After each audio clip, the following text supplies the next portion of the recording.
I think there's a change in the spirit of the times in the world, and this change inevitably will be reflected in branding. Because of social media, in the first place, we can scrutinize more companies more closely. We can find out, as consumers, we can find out more about them. And the more we find out, the less we like. Because the closer you get to a company, to an organization, the more skeptical you are about its performance and the way it behaves. So one issue is scrutiny and skepticism. Another issue related to that is that as individuals, we want more and more to buy things, to have things that are authentic, that seem to come from somewhere. And this desire for authenticity on the part of the individual is something that smaller companies and smaller organizations can do something about, whereas larger companies find it more difficult to deal with it. So I think that that's another reason why larger companies are getting more out of touch with their consumers.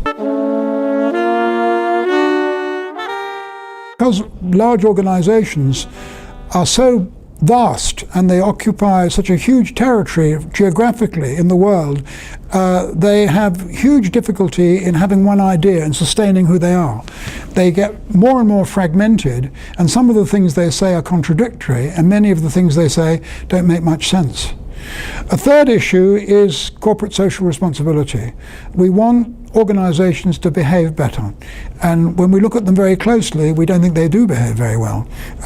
They tell us things that make us not trust them. So this combination of fragmentation, of the desire for authenticity, of closer scrutiny and therefore more skepticism, and the desire for corporate social responsibility means that big brands have big problems. They also have big opportunities because homogenization and globalization means they can be everywhere. But it also means, because of social media, that small organizations can just come out of nowhere. You can have an idea about a brand and you can put it on the internet tomorrow, and it may be successful. 99 times out of 100 it'll fail, but once in 100 it'll be succeed. So this issue of entropy, this issue of growth and maturity and decay accelerates because of the nature of the media that we can use.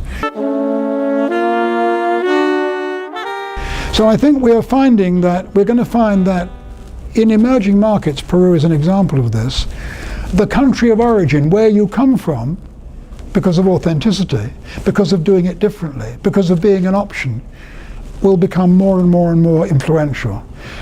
If you put all these things together, and there are other things as well, the branding scene is going to change dynamically over the next 10, 15, 20 years. That is what I believe.